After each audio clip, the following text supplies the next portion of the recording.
Go inside the Crimson Tide with your hosts Rodney Orr and Gary Harris, keeping you informed on everything Alabama. Tider Insider TV, brought to you by Visit Tuscaloosa.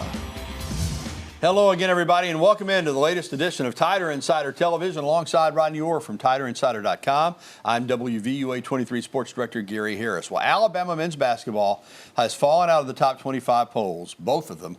That's the first time that's happened in 2 years. Alabama, in fact, had 42 straight weeks in the AP top 25. The Tide going out of the rankings after getting absolutely manhandled by the Florida Gators on Sunday in Gainesville.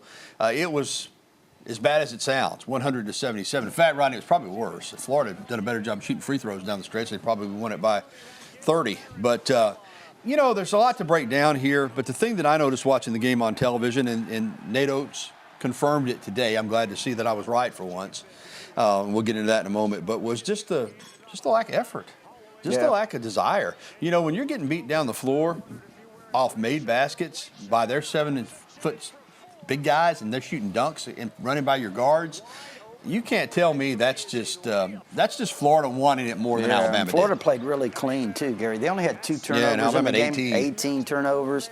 You know, Florida beat Alabama in the paint. I think about nearly outscored them 50 points, I think, in the paint. So they pretty much just dominated. Now that's obviously the bad news. But, Gary, you look at some of the recent matchups against Florida, have been kind of very similar in style, the way these things have turned out. And Alabama's bounced back really strong, so that's what you kind of have to hope for. Yeah, you mentioned it, 72 paint points to 26. 72 paint points. Again, I want to let you really let that sink in because you hear it and you may not. Alabama had 77 points total.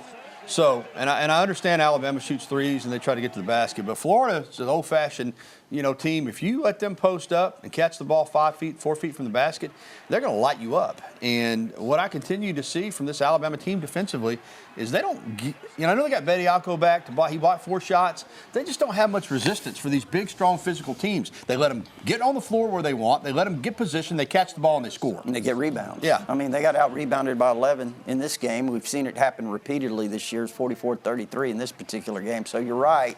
It's been tough in the paint. And, you mentioned the turnovers. I mean, 18-2. Come on, man. I mean, I know Alabama doesn't turn teams over a lot. They're not like the A&M team that we're going to see coming up tomorrow night that presses off misses and makes. Alabama doesn't press that much. They're a 94-foot team offensively. Defensively, they work on getting it back. And that makes it even worse that they couldn't get back on defense because that's what they try to do. But to turn it over 18 times against a team that really doesn't press you that much, it scares you to death to think how many times they may turn it over tomorrow night against A&M. I mean, in addition to effort, got to play better, man. Yeah, got to clean some stuff up. Man, definitely clean up. That's one of the 3 things I had written down, Gary. Clean it up, you got to rebound, and you got to be healthy. Yeah. They've had guys missing games. You got to get your guys on the court. Yeah, I think everybody that knows me through TV and radio knows that I don't try to stir things up for the sake of stirring things up, just not my style. But sometimes you got to call it like you see it. We did that a couple times in football. Nothing good out of this game. To me, there's nothing positive you take from this game other than trying to learn from it, flush it, and be better tomorrow night against Texas A&M. More on the Aggies in a moment. But right now it's time for Coach Talk. And according to Crimson Tide head coach Nate Oats, the team had a good practice today, much more intensity than last week. After that embarrassing loss, that's a positive. But Oats believes the only way that Alabama will reach its goal is for the season is if the players can take ownership of their effort on the floor all the time. We're searching right now who's going to be that guy to make sure this team gives us the effort we need. We didn't get that effort on Sunday, and the best teams I've ever had or coached are always player-led teams. We got to get somebody to make sure that we play as hard as we can possibly play on every possession, not let the score dictate our effort, not let turnovers, bad shots, missed shots, whatever it is on offense affect our effort on defense because we've given up too many big runs the wrong way this year, and to me that goes along with your leadership. All right, let's get to the game tomorrow night. Texas A&M, this is a surprise. There's no other way around it. 7-1 in the SEC. Florida doesn't lead the SEC. Tennessee doesn't lead the SEC. None of the preseason favorites. Alabama doesn't lead the SEC. A&M does. 7-1. All right, Bucky McMillan. Let's remember, folks, the legend at Mountain Brook High School, the great job he did at Sanford, but he would not have had this job. This was kind of the final job in the cycle. Then Buzz Williams, who's like the guy always looking for a new girlfriend, took the Maryland job at the last second. This job opened up. A&M hired Bucky McMillan from Mountain Brook, Alabama, and all he's done is go in there right now and put on a clinic. We know what Buckyball is all about. I do. I've called his games in high school in the state tournament, watched him at Sanford. 94 feet both ways. I mean, they're going to press you on misses and makes. They're going to get it up the floor. They're going to shoot a lot of threes like Alabama does as well. But the intensity which they play with, if you don't match it, they're going to beat you, even if you're more talented. They get after your you know what. You do. They do. I mean, you can just watch them just briefly, and you can see the pressure that they put on teams. You know, look, Gary, too, I'll say this, you know, growing up in Texas A&M is not one of these powerhouses, no, as you not mentioned. At all in basketball. They don't have much history in terms of basketball, so what he's really done is pretty amazing. And here's the thing about tomorrow night. I mean, just again, keeping it real. There's going to be some people in that Coliseum, Coleman Coliseum, they're going to be pulling for Texas A&M. That's just the reality of it. You know, Bucky's got a huge fan base over in Birmingham, and they may be pulling for Alabama some too. But and Nate Oats, listen, what he's done here, it's, you know, beyond reproach. Final Four, SEC regular season championships, tournament championships. You know, arguably already the best coach in Alabama history. You can make that argument. So he's good. But not only does Alabama need to win the game, because they don't need to go into 500 in the league, but you don't want to lose to Mountain Brook, Alabama's Bucky McMillan in his first season at Texas A&M. You're right. Period. I agree with you. I agree with you. Especially with the fact that you have Auburn coming up on Saturday down there. So, you know what? I mean, a lot of people are saying, analysts and coaches saying that Alabama should be left out of the tournament for Charles Bediako. Well, if they don't mess around, they're going to be left out of the tournament because they're not going to get in. Play their way out of it. All right, let's get to Bediako. His case will return to court on Friday. The hearing for his temporary restraining order request for a preliminary injunction will take place one day before the basketball game at Auburn. Of course, he sued the NCAA in early January to return to the Crimson Tide after 2.5 years in the G League. Judge James Roberts issued a temporary restraining order allowing Bediako to return, and he played in games against Tennessee, Missouri, and Florida. But now, after this hearing got delayed because of the weather, he is going to find out Friday, I assume. I don't know much about the legal system, but I assume we're going to know if he's going to play for the rest of the year or if he's going to be ruled ineligible. My guess is, even with a new judge on the case, Daniel Pruitt, after Roberts recused himself, I think he's going to be ruled eligible. Let me make sure I'm clear on that, because I don't think Alabama would have pushed this thing if they didn't feel good that he's going to be able to play the rest of the season. Yeah, you know, again, I'm kind of with you. We said it last week. I thought he would be, and I still think he will be, and certainly needs to be. I mean, I think that, you know, Gary, what he can do inside can really help this team. And he can. He gives them some rim protection that they haven't had. But let's keep in mind, that's why I'm talking about, they got to play better. They're 1-2 since he came back. And need to start stacking some wins here. Need to get some rhythm, as you said, Rodney, with guys, I call it the Bama Infirmary. Guys in and out of the lineup on the availability report almost every day. Hopefully now, Murray Allen, who played against Florida, will be back in his starting role, and they can start getting some rhythm. Because here's the thing before we move on to the future in terms of recruiting for Alabama basketball. There's still some time left. Now, I'm not going to be like some of these people, there's plenty of time. Not plenty of time, but there is some time to get this thing turned around and get some positive momentum for the postseason. Yeah, and I think that's the hope. I think even after the Florida game, shortly after that was kind of the talk, the discussion was, you know, hey, listen, well, we've lost games like this before to Florida. We have a chance to regroup here, get healthy, as you mentioned, get your guys back on the court, develop that chemistry and some continuity as you start to head down the stretch. There's time, as you said, it's starting to run shorter, but there is time. Well, you know how it is in college basketball. You're playing for the present, but you're always working for the future. And Alabama men's basketball has signed guard Caden Samuels, a 5-star wing player. Some people call him a small forward. I think Alabama announced him as a guard. Now, this was interesting. He signed back in November, but kept it under wraps, and then came out and committed recently, having already signed. Now, 6'6" lefty. He's long, 6'5", 6'6", but his wingspan is like 7 feet. So you like those long arms. Can shoot it from 3. As you see, he's got some handles. You know, he's the number 18 ranked national recruit from Bishop McNamara there, famed high school, Rodney. So this is a big pickup for the future of Alabama basketball. You know, I'm thinking of the lefty, Gary. Is it Grizzard, the last one? Rod Grizzard, I know. There might have been one since then, I'm trying to think too, but he was a good one now. Yep, Rod, he was. Rod, go back in the early 2000s, late 90s, he could do it. But this young man's got a lot of talent, and this is a big, big pickup for Alabama basketball. So if you're going to become elite and stay elite, you got to do it every year. Recruiting, of course, now the portal, professionals, it's a lot of stuff that's going on. All right, still to come on Tider Insider Television, Alabama football got a commitment today from the younger brother of one of the Tide's current players. We'll have that information. Just happened a little while ago. And he's got a younger brother that's even going to be highly recruited, more so than he has. And we'll also discuss Alabama football, getting a piece to return to its defense, a guy that's from here locally in West Alabama, and he's going to get a 7th year. He'll bring experience, leadership, and some toughness to the Alabama defensive line. And a little bit later on, we'll get to your phone calls, emails, and tweets. As always, that phone number, 205-348-WVUA. That's 348-9882. TITV@WVUA23.com is the email address. We want to hear from you, Tider Insider Nation. It's a rainy Tuesday night in T-Town. We'll be right back with the only show that takes you inside the Crimson Tide, Tider Insider TV.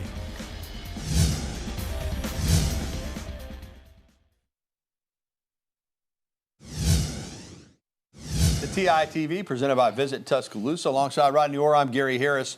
And some recruiting news today as Alabama is really focused on 2027. But, 2026 signing day, the February signing day, the one that used to be the big signing day, is actually tomorrow. It's crazy, isn't it? Yeah, nobody's even thinking about it. This show would have been dedicated, the whole show, we used to do an hour signing day. Right up there in the zone, one floor above us there, Anyway, but those days are gone. But Alabama is going to sign a few players tomorrow, including Keon Sabb's younger brother, Amari Sabb, who committed to the Crimson Tide today. Now, he's not very big. He's 5'9", about 165 pounds, but he's a tremendous athlete from Glassboro, New Jersey, choosing Alabama over a number of other big-time offers. And so he becomes a legacy. Keon will be on the team one more season, and then this younger Sabb will be a teammate of his in 2026. As I said, he'll sign tomorrow. But then also, this is a tie-in. He's got a younger brother. Now, don't get me wrong. Amari Sabb's a good prospect in his own right, a 3-star. But he's got a younger brother who is a 5-star for 2027. Yeah, Xavier Sabb. I mean, he's one of the top receivers in the country, very explosive, dynamic. So you'd hope that not only do you get Amari, but you get Xavier next year because he's going to be a really good one. Amari, I did mention the size. He's small. Yep, he is. There's no other way around it. So you see him more maybe as a slot receiver. How big is the Craver kid at Texas A&M? He's probably not much bigger. He's not much bigger. But now he's really dynamic and explosive. Yeah, but this kid's got ability. Punt returner, kick returner, slot receiver maybe. Certainly could be. He's an athlete, so he could even possibly, I guess, maybe play corner if you need to look at him there. Could certainly do that. Like you said, he's an athlete. You see him on special teams. Like you said, see him as a slot receiver. So hopefully you'll have 2 Sabbs this year and then another Sabb joining next year. All right, he is starting his career.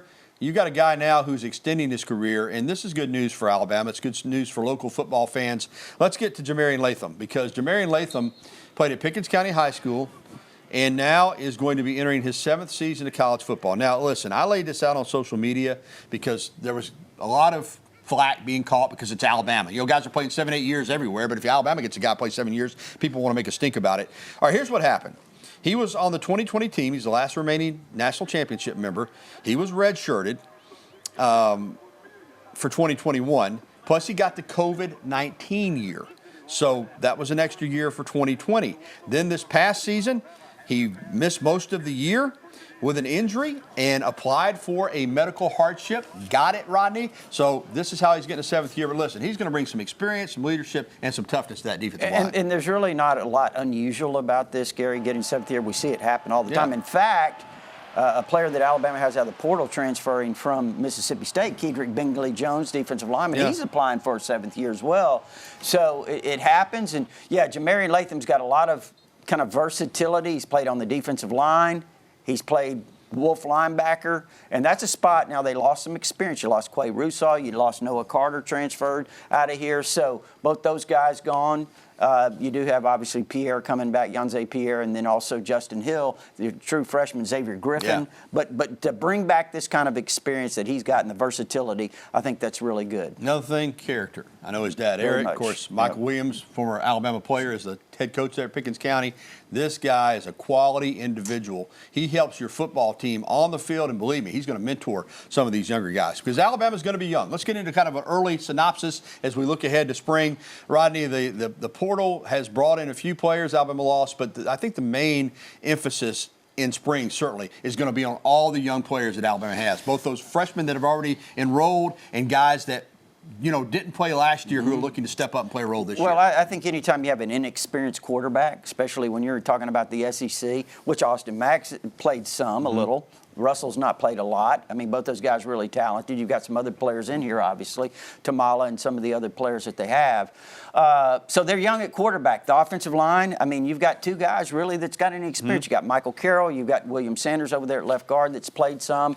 But a lot of these guys are going to be transfer portal guys. Now, we'll say this. A couple of those guys have some experience. You know, Delgado coming in from Cal Poly's got a lot of experience at center. You look on the defensive side, you know, yeah, they did lose some defensive linemen. They're bringing some back. But I think with the addition of Bingley Jones, who we mentioned from Mississippi State, Terrence Green, you've got Devin Tompkins coming in from USC, who's played a lot out there. And I think at inside linebacker, Gary, you lost 3 guys with a ton of experience, okay? But I think bringing in Caleb Woodson, he was very productive at Virginia Tech the last couple of years. Then you mix him in with those young freshmen that they signed a year ago that went through, you know, most of them redshirted this past year. Caden Jones is back. So I think maybe you can get something going there. We talked about outside linebacker, and they're talented in the secondary. All right, let's hear from Kalen DeBoer, talking about how the Tide's going to be young, but he feels like talented. Probably younger again, but you know, that's something we got to use as an edge and try to you know, make kind of our thing. You know, that you know, let's continue to grow up faster. You know, let's have the Latsier Brookses and the Dijon Lees and the Michael Carrolls and, you know, London Simmons and the guys that were true freshmen last year. You know, take that next step along with a lot of our guys who are upperclassmen in our program. All right, let's talk a little women's basketball, because as bad as it was for the men in Gainesville, it was worse for the women in Baton Rouge. 103-63. Ouch. And Alabama's got a good team, but they ran into buzzsaw. LSU wanted to get payback for losing here in Tuscaloosa last year. They did.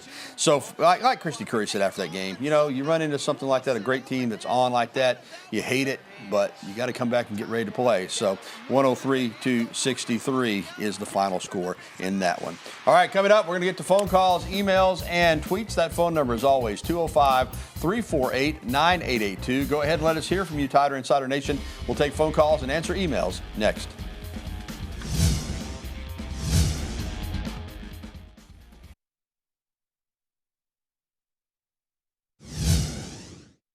TITV, Rodney Orr and Gary Harris. We're going to get right to phone calls on the Decades Pub and Grub hotline. Decades Pub and Grub. We take pride in offering some of the best food around town. Everything we make is scratched out right there in the kitchen. You can get ready for the best in T-Town when you go to Decades Pub and Grub downtown at Timerson Square. All right, let's get to Rick, and Brent's going to lead us off tonight. Hey, Rick. Hey, how are y'all tonight? Doing well. Great. Does Nate Oats only have a losing record in the SEC with Tennessee and Florida? Is that correct? As far as I know, yeah. I mean, he's got a losing record against both of those. I know he's got a winning record against Kentucky, against Auburn. Yeah, that's probably right. I'm not looking at the stats there, but that would probably be correct. I'd have to double check it, Rick, but that's my guess, yeah. Hasn't he lost 10 in a row to those two? Yeah, 5 combined. each, yeah. Yeah, 5 in a row to Tennessee and 5 in a row to Florida. All right. Thank you, Rick, for that phone call. Let's get to our email question today. It's presented to you every week by KDM Service Corporation. When it comes to heating and air conditioning, KDM Service Corporation serves your family like our family. Here's our email question of the day from Barry in Northport. Why will Nate Oats not call a timeout when the other team goes on a run? I don't know. I'm not a coach. He says that what good is calling a timeout? What are you going to do? Ask him to play harder? I don't know, Rodney. I see other coaches do it, and it seems to sometimes just, if nothing else, just kill the momentum a little bit, hit a reset button. But his coaching philosophy seems to be just to play through it. It does. And you know what? That question's asked all the time. I mean, on TiderInsider.com, call a timeout. Like you said, Gary, I think try to break the momentum, but you know, that's not really his philosophy. Yeah, he's won a lot of games doing what he's doing, so that's the best we can answer that. All right, thanks for those that email and that phone call. We're going to come back and take more emails and phone calls right after this. 205-348-9882 is the number. We'll return to Tider Insider TV after this commercial message.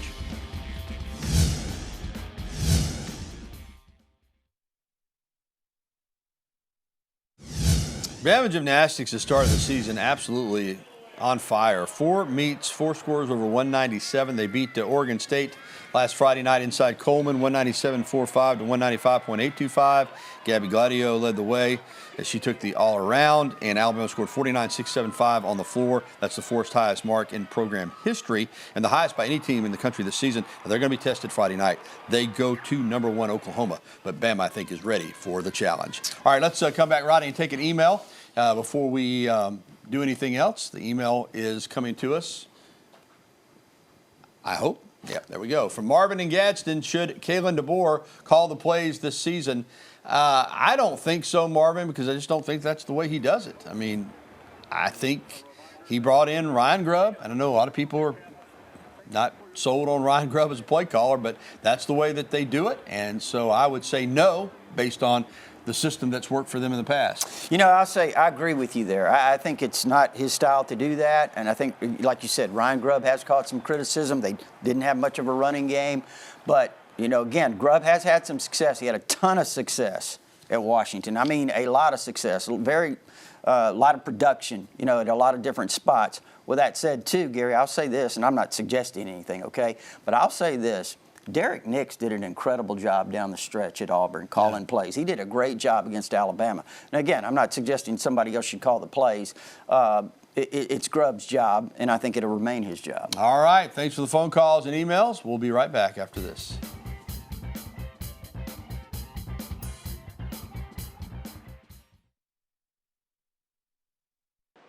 When Alabama and Auburn square off in any sports, it is important. Same thing in swimming and diving. This past Friday here in Tuscaloosa, Alabama got the double. Swim absolutely annihilated the Tigers, 180.5 to 119.5, and dive won 151 to 149. So Alabama with a big sweep of the Auburn Tigers in swimming and diving. And that's going to do it for this edition of Tider Insider TV. Don't forget, you can catch a replay tonight at 10:30 or find it anytime at WVUA23.com. We're going to leave you with Alabama baseball practice from this past Friday. The Crimson Tide opens the season 9 days from today. Actually, I think it'll be 10 days from today as they play on Friday, a week from Friday against Washington State. And softball opens up on Thursday in a big tournament over in Atlanta. For Rodney Orr, I'm Gary Harris. Thanks for watching, everybody, and have a good night.